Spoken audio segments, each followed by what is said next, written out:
Você abriu aí em Hebreus, capítulo 10. Vamos orar antes da palavra. Amém? Aleluia. Senhor, nós estamos muito gratos a Ti, por podermos estar reunidos hoje na Tua presença. Senhor, nesse primeiro domingo de 2020, um dia, Deus abençoado, um dia que o Senhor preparou, Deus, para falar conosco, para derramar da Sua graça. Deus, eu sinto aqui no meu coração que durante o momento do louvor, da ceia, o Senhor já ministrou a muitos corações que estão aqui, inclusive ao meu coração. O Senhor ministrou, o Senhor falou conosco, o Senhor nos restaurou, o Senhor nos, levantou, Deus, o ânimo, Pai, a alegria, o desejo de renovar a nossa aliança com o Senhor.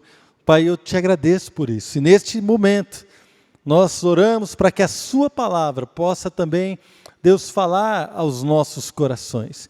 A Sua palavra, Deus, que é eterna, a Sua palavra que está colocada acima de todas as coisas, a Sua palavra, Deus, ó Pai, que assim mostra a Sua fidelidade, o Seu amor, a Sua justiça, a Sua seriedade, Pai, a Sua palavra que mostra o Seu caráter. Nós queremos ouvir nessa noite, receber do Senhor, em nome de Jesus. Amém. Amém, queridos? Então, gostaria de desejar um feliz 2020 para os irmãos que eu não vi ainda, estou vendo hoje pela primeira vez nesse ano. Para nós é uma alegria começar na presença do Senhor, tendo você conosco, a sua família. Estamos certos de que o Senhor vai fazer grandes coisas na sua vida durante esse ano. A palavra que o Senhor colocou no meu coração hoje é uma palavra que tem a ver com a nossa vida cristã. Então, dois aspectos da vida de um cristão, de um homem, de uma mulher, de um jovem, de alguém que deseja andar com Deus e seguir a Deus. São dois aspectos da mesma vida, que se faltar um deles, a nossa vida cristã fica desequilibrada. Se faltar uma dessas duas áreas na nossa conduta, na nossa prática da vida cristã, no desenvolvimento da nossa vida, da nossa espiritualidade, do nosso dia a dia, se faltar uma dessas práticas, a nossa vida fica desequilibrada. Eu gostaria de ler com você lá em Hebreus capítulo 10, a partir do versículo 19, e depois a gente vai meditar juntos sobre isso. Amém? Hebreus 10, 19 em diante, diz assim: portanto, irmãos, temos plena confiança para entrar no Santo dos Santos, pelo sangue de Jesus, por um novo e vivo caminho que Ele nos abriu por meio do véu, isto é, do seu corpo. Temos, pois, um grande sacerdote sobre a casa de Deus.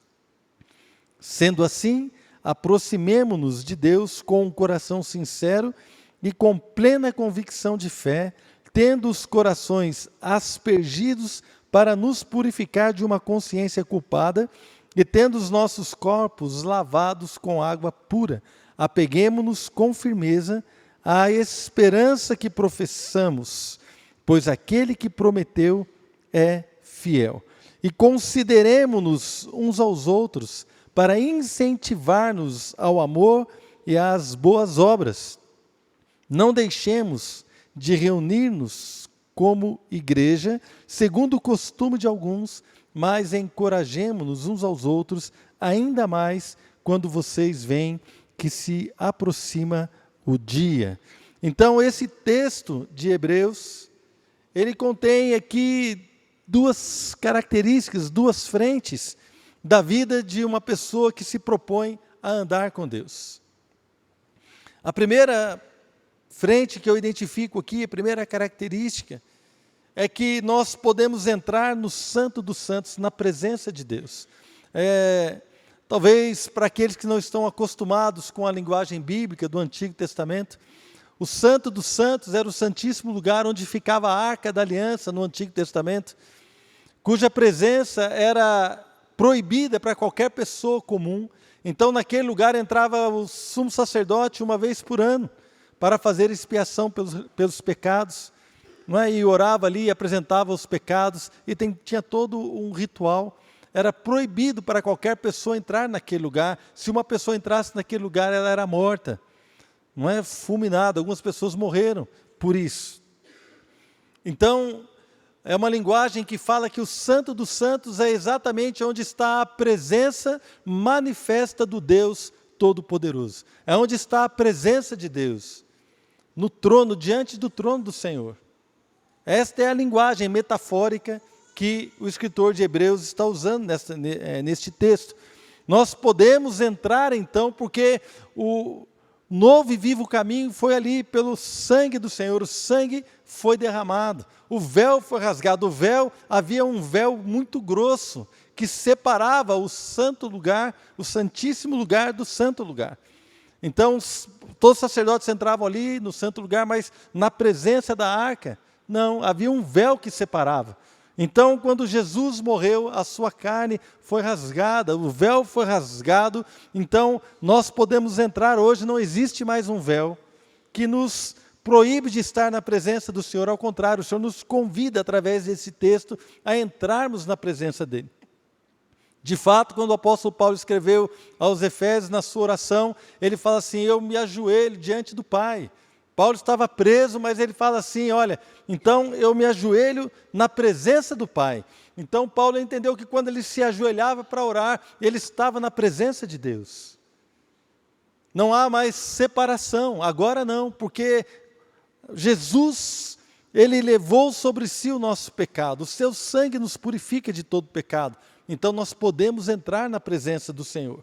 Então aqui o primeiro momento é esse, podemos entrar ali na presença. E o segundo momento está no final do texto, quando nós vemos aqui que devemos considerar uns aos outros e nos incentivar, e não devemos abandonar a reunião da igreja.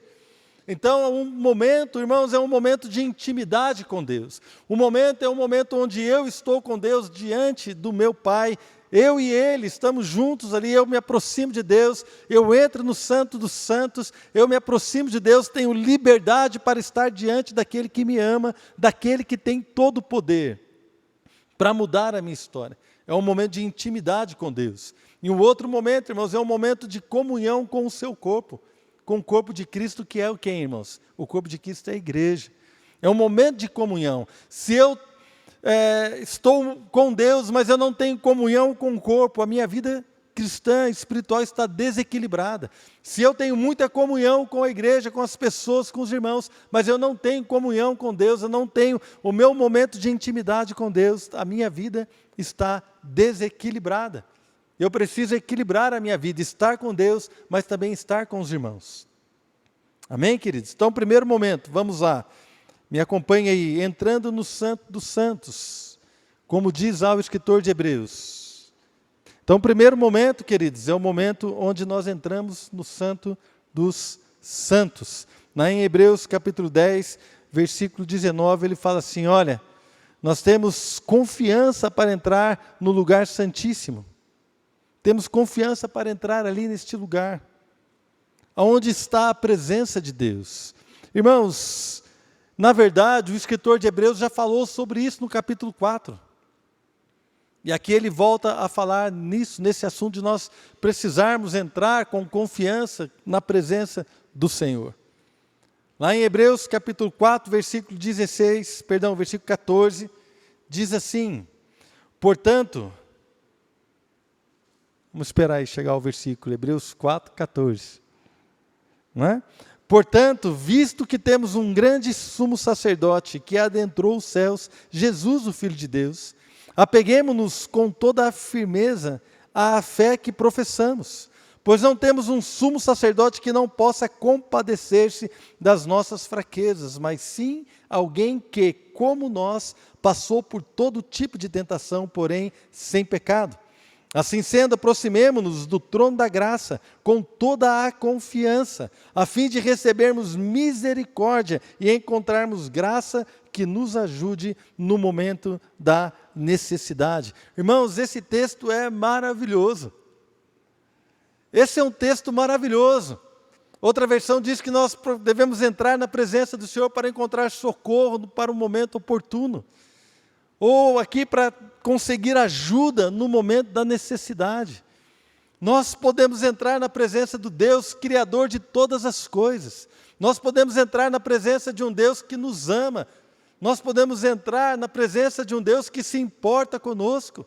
de um Deus que se compadece, como nós lemos aqui.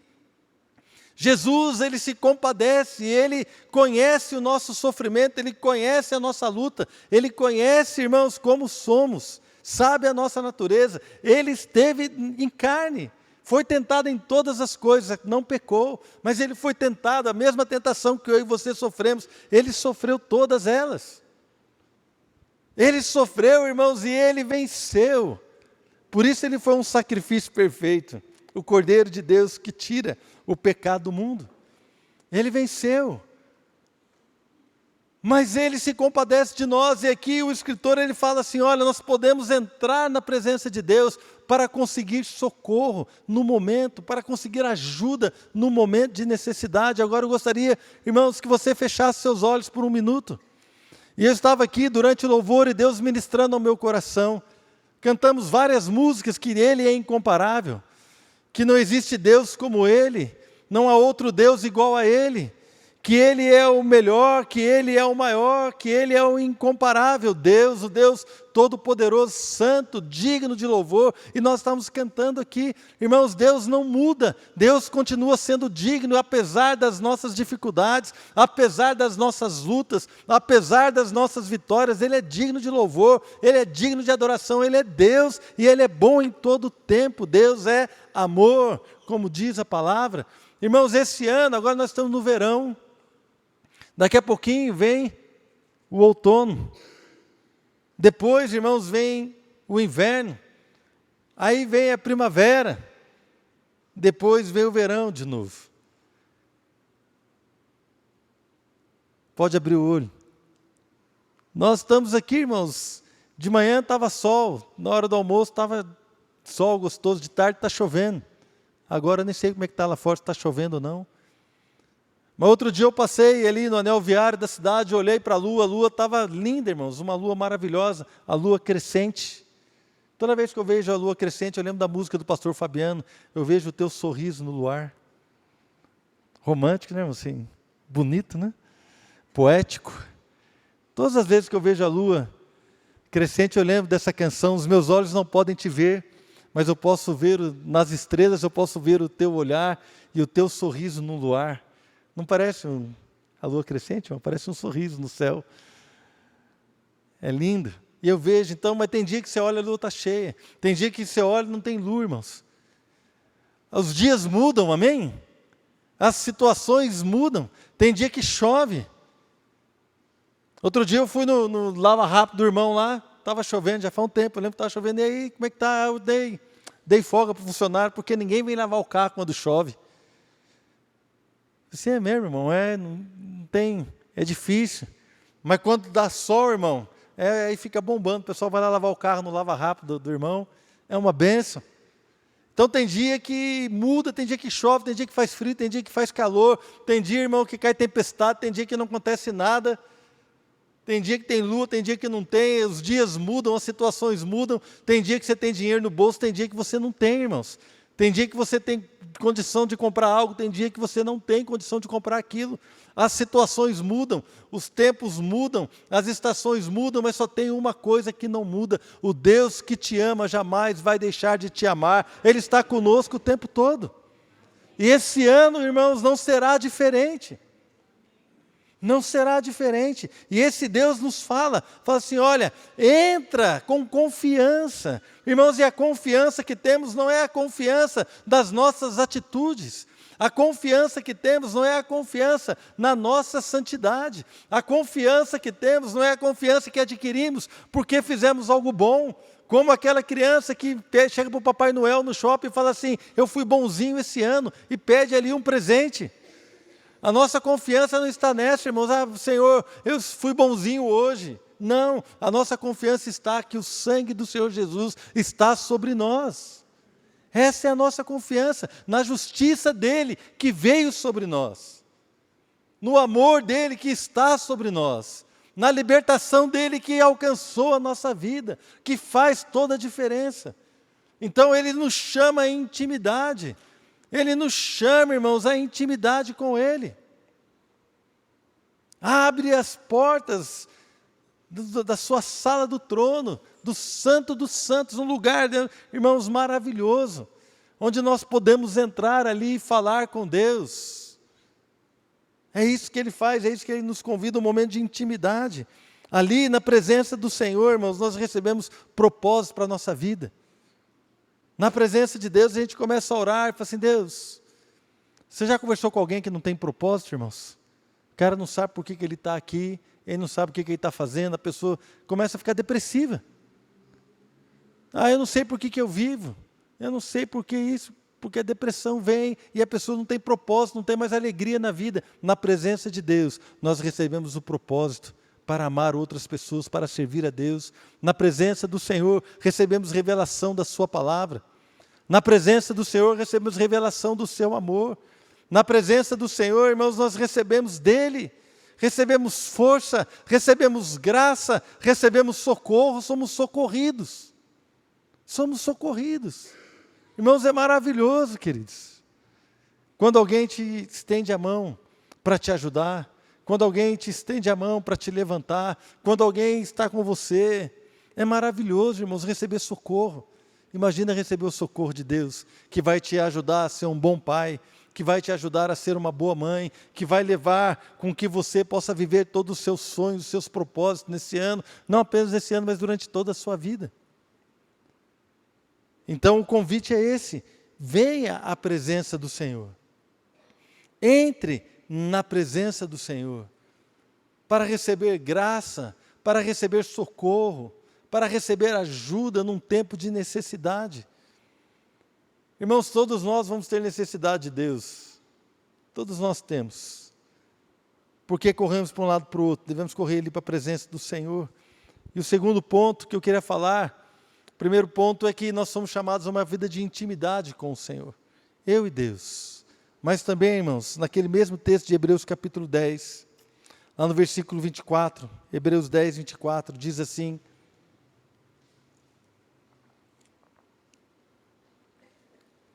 e consideremo-nos uns aos outros para incentivar-nos ao amor e às boas obras. Não deixemos de reunir-nos como igreja, segundo o costume de alguns, mas encorajemo-nos uns aos outros, ainda mais quando vocês veem que se aproxima o dia. Então, o escritor de Hebreus já identificou naquela época que algumas pessoas estavam abandonando a reunião da igreja. E ao mesmo tempo que ele fala, veja que é o mesmo texto, né, a continuação do texto, fala assim: vamos entrar na presença de Deus, vamos estar ali orando. Jesus nos abriu um caminho, vamos entrar com ousadia, com confiança, com intrepidez na presença do Deus Todo-Poderoso. E na continuação do texto ele fala assim: olha, e também, queridos, vamos considerar uns aos outros. Considerar, irmão, é prestar atenção. Você precisa levar a pessoa que está do seu lado em consideração. Você precisa entender que do seu lado há pessoas que precisam, irmãos, de um abraço, de uma palavra, de um toque, de alguém que os ensine alguma coisa nova, de alguém que chore com eles, de alguém que se alegre com eles, de alguém que possa estar orando com eles, de alguém que possa ouvir no momento de luto, no momento de angústia. Nós precisamos estar uns com os outros para nos incentivar ao amor e também às boas obras. As boas obras aqui não apenas para ajudar pessoas pobres, mas também obras de obediência, obras, irmãos, de obediência a Deus, obras de santidade, de caminhar na vida cristã, caminhando, incentivando o seu irmão, olha, o que você vai fazer sexta-feira? Eu não sei, vira para o adolescente, e aí? O que você vai fazer? Vamos lá orar. Aí o adolescente pensa assim: puxa vida, vai passar a noite toda orando? Na vigília? Irmão, você não passa a noite toda jogando no celular, no computador? Ou não? Passa? Se deixar, né? Se deixar o celular na mão do seu filho adolescente, o que acontece? Ele vai passar a noite toda conversando com os amigos. Ou no computador jogando. Vai passar a noite toda orando. Você quer algo melhor, irmão, do que passar a noite toda orando? Melhor, irmãos, melhor estar com o Senhor, por que não? Não é? Quantos adolescentes dizem amém? Deus ouviu o seu amém, viu? Não é? E a gente pensa, nossa, coitado. Coitado, irmão. Não, queridos. Deixa o seu filho orar. Deixa ele buscar a Deus. Não se preocupa com isso não, é bênção. Incentiva ele a vir. Incentiva, irmão, vamos estar orando. Olha, sentindo a sua falta. Então considere o irmão. Precisamos considerar e não deixar de nos reunir como igreja. Irmãos, nós temos aqui na nossa igreja, regularmente, cultos aos domingos. Todo domingo nós temos culto aqui 19 horas.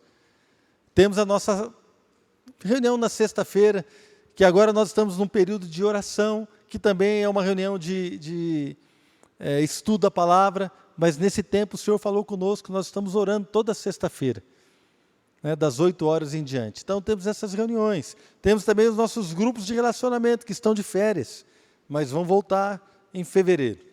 Não é? Essas são as reuniões que nós temos aqui na igreja. Não abandone a sua congregação. Não abandone a reunião. Esteja na igreja com os irmãos. É importante. Não é? Senão a Bíblia não mandava a gente estar nos reunindo. Temos alguns eventos importantes durante o ano. Temos o acampamento de carnaval. Acampamento de carnaval, irmãos, não tem culto aqui no salão. O nosso culto é lá no acampamento. Então, querido, vamos estar juntos. Vamos ter a nossa conferência da família.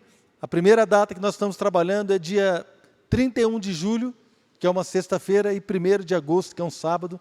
Vamos ter a nossa conferência da família. São datas importantes, onde nós precisamos estar juntos. Não é? E quando nós pensamos nisso, para que tudo isso? Para que tanto evento? Para que culto todo domingo? Para que todas essas coisas? Por que eu deveria me envolver nisso? Por que eu deveria, pelo menos, entender qual é o propósito dessas coisas? Irmãos, precisamos nos estimular, precisamos considerar uns aos outros, precisamos caminhar juntos, precisamos buscar a Deus naquilo que Ele tem para nós. Lá em 1 Coríntios, capítulo 12, eu vou ler um texto ali que o apóstolo Paulo fala sobre as nossas diferenças, mas também sobre a importância de cada membro da igreja, do corpo de Cristo. 1 Coríntios 12, 14. Olha só, irmãos. O corpo não é composto de um só membro, mas de muitos. Se o pé disser, porque não sou mão, não pertenço ao corpo, nem por isso deixa de fazer parte do corpo. E se o ouvido disser, porque não sou olho, não pertenço ao corpo, nem por isso deixa de fazer parte do corpo. Se todo o corpo fosse o olho, onde estaria a audição? E se todo o corpo fosse ouvido, aonde estaria o olfato? De fato, Deus dispôs cada um dos membros do corpo segundo a sua vontade. Se todos fossem um só membro, onde estaria o corpo? Assim, há muitos membros, mas um só corpo. O olho não pode dizer à mão, não preciso de você. Essa parte que eu mais gosto, irmãos. O olho não pode dizer à mão, não preciso de você. Nem a cabeça pode dizer aos pés, não preciso de vocês. Pelo contrário, os membros do corpo que parecem mais fracos são indispensáveis. E os membros que pensamos serem menos honrosos, tratamos com especial honra. E os membros que em nós são indecorosos, são tratados com decoro especial.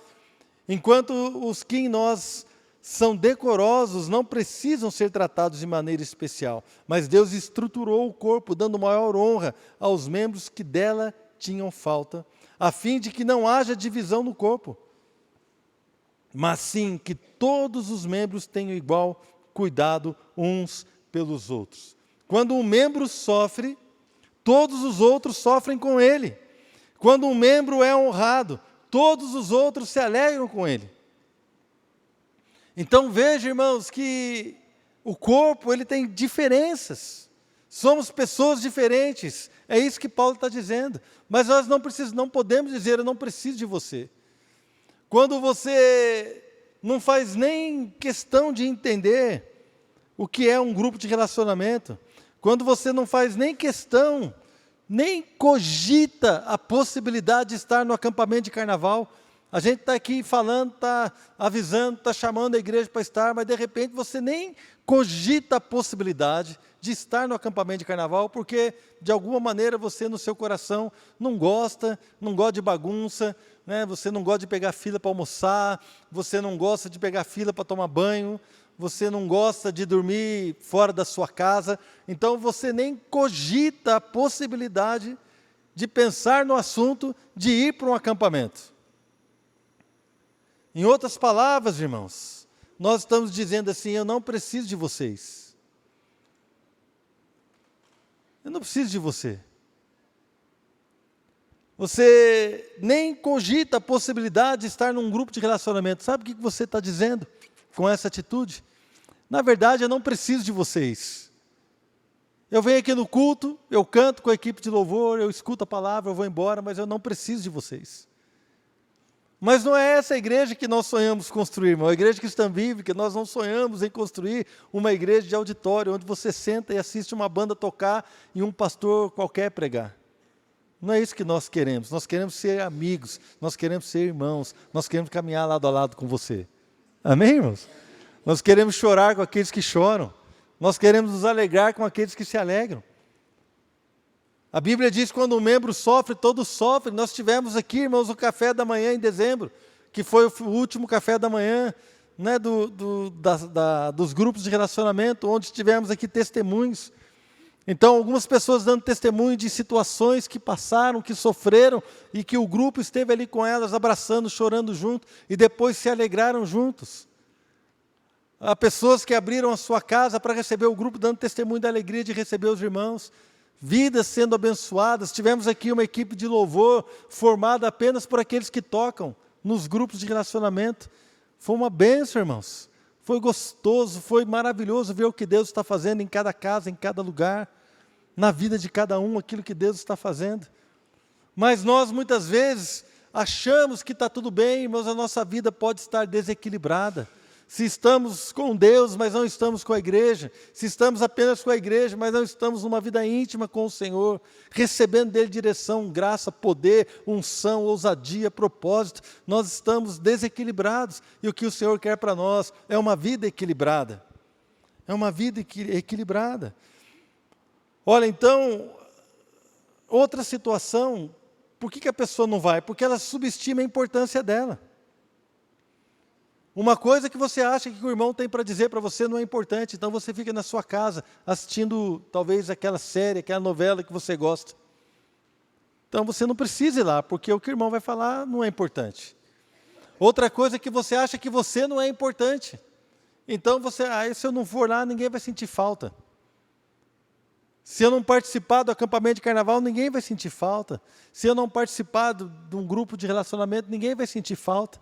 Você não se acha importante, mas a Bíblia diz, querido, que você é importante. A Bíblia diz que eu sou importante. A Bíblia diz que o irmão que está sentado do seu lado é importante. A Bíblia diz, irmãos, que todos nós somos importantes, cada membro do corpo é importante. Então, queridos, nós precisamos entender o que Deus tem para nós, que é uma vida abençoada em comunidade, é uma vida abençoada, irmãos, em comunhão, é uma vida, querido, que faz toda a diferença. A palavra de Deus diz, o Senhor Jesus disse, é assim o mundo vai conhecer que o Senhor me enviou, quando eles se amarem uns aos outros. O amor que temos uns pelos outros faz com que Jesus seja conhecido pelo mundo. Amém, irmãos? Olha que coisa, o amor que temos. Quando alguém chegar no seu grupo de relacionamento e ver a maneira como você trata o seu irmão, o seu amigo em Cristo, a pessoa vai falar assim, gente, tem algo diferente aqui. Algo diferente nesse povo, Jesus está verdadeiramente no meio deles. E aqui o escritor de Hebreus fala assim, olha, nós precisamos nos incentivar. Precisamos considerar um ao outro, devemos nos edificar, irmãos. Lá em Colossenses capítulo 3, a partir do verso 12, diz assim, portanto, como povo escolhido de Deus, santo e amado, revistam-se de profunda compaixão, profunda bondade, humildade, mansidão e paciência. Irmãos, aqui tem algumas coisas boas, bons alvos para 2020, amém? Revista a sua vida de uma profunda compaixão, bondade, humildade, mansidão e paciência. Quem precisa de paciência? Não levanta a mão, irmãos. Calma. Não precisa se identificar, só pensa. Não é? Agora, se você precisa de paciência, você precisa... Onde é que Deus vai te dar paciência? Quando você estiver no meio daquele que te traz impaciência. Se você ficar sozinho, você não precisa de paciência. Mas se você tiver com aquele irmãozinho difícil, com aquela irmãzinha abençoada, aí Deus vai dar paciência para você. Não é? Então, se você levantou a mão aí dizendo que precisa de paciência, Deus vai te colocar em situações, irmãos, que você vai exercer a paciência. Quantos recebem essa palavra?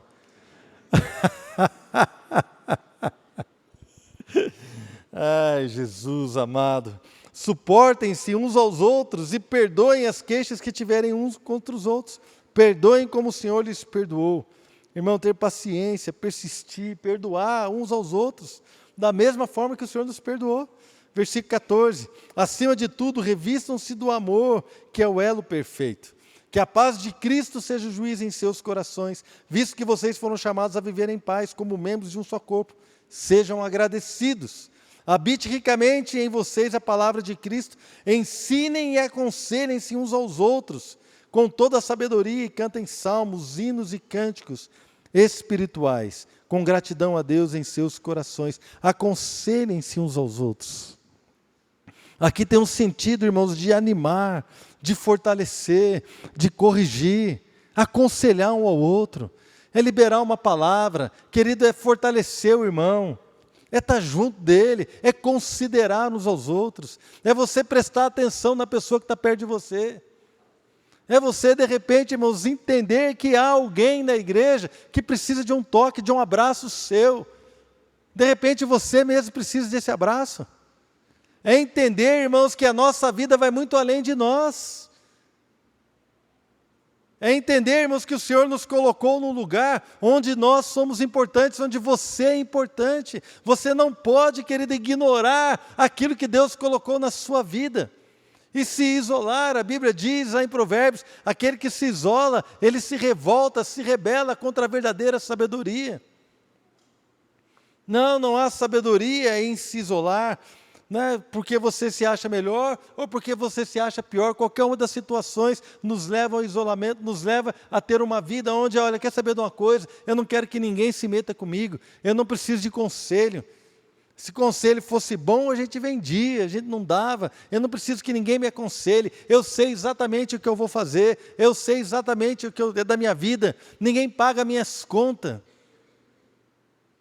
Eu acho ótimo quando o jovem fala isso. O cara nem trabalhando, não está nada. E o cara levanta e ninguém paga as minhas contas. O pai dele paga as contas dele, irmão.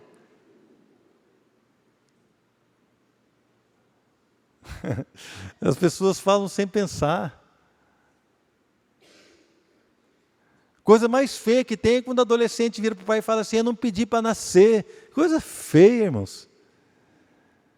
Uma rebeldia, pessoa que achando que é dona do próprio nariz. Vai ler Coríntios, já fala que nosso nariz é nosso, não, irmão. Nosso corpo não nos pertence. Nós fomos comprados por preço, amém? Pertencemos ao Deus Todo-Poderoso. Ele é o nosso dono. Vamos viver da maneira que Ele quer que a gente viva. Não podemos nos isolar, irmãos. Ah, querido,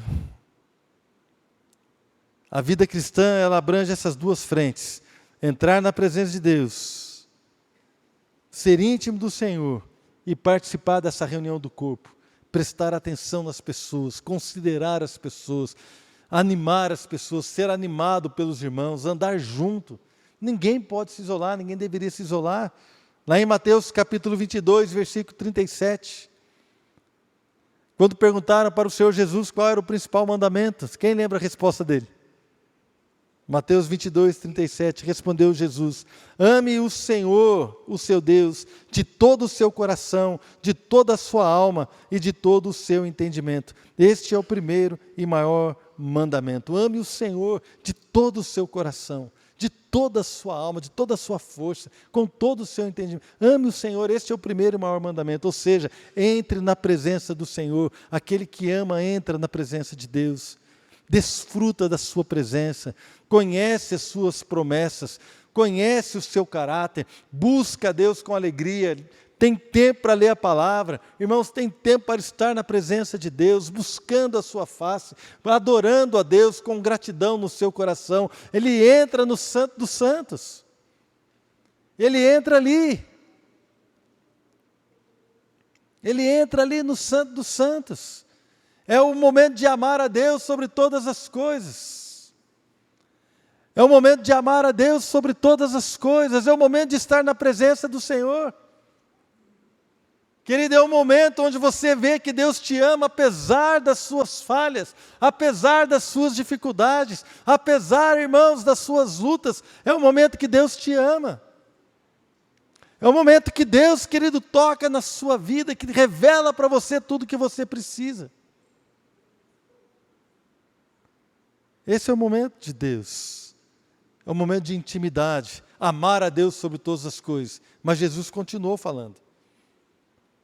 O versículo 39 de Mateus 22, ele diz: e o segundo é semelhante a ele: ame o seu próximo como a si mesmo.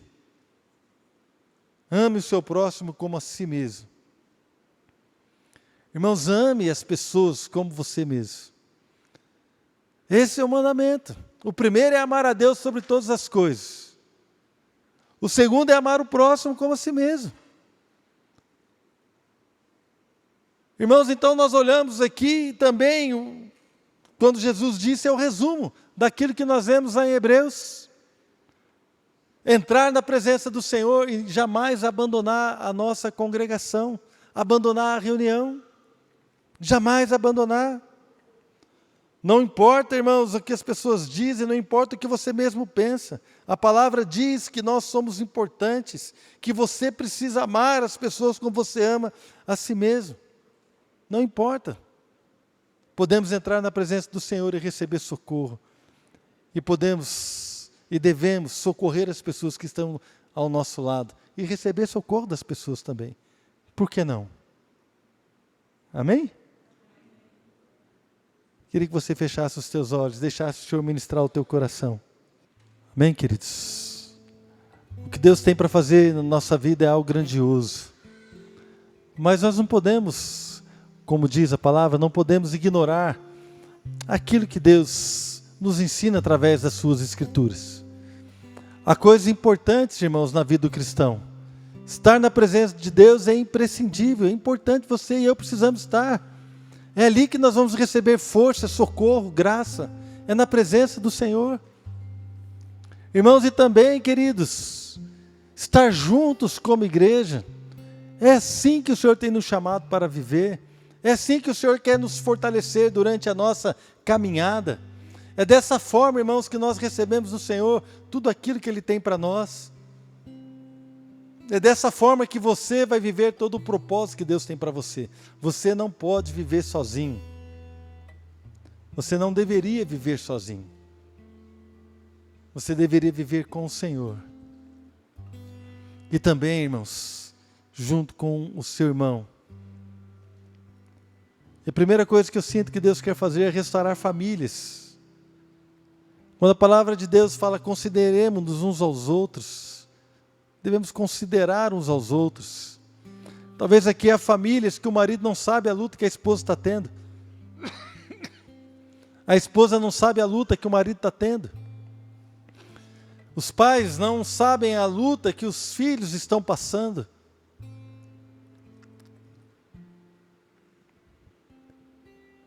Então eu creio que o primeiro lugar que Deus quer restaurar isso é na nossa casa. Procure, olhe para sua esposa, você que é marido. Olhe para sua esposa.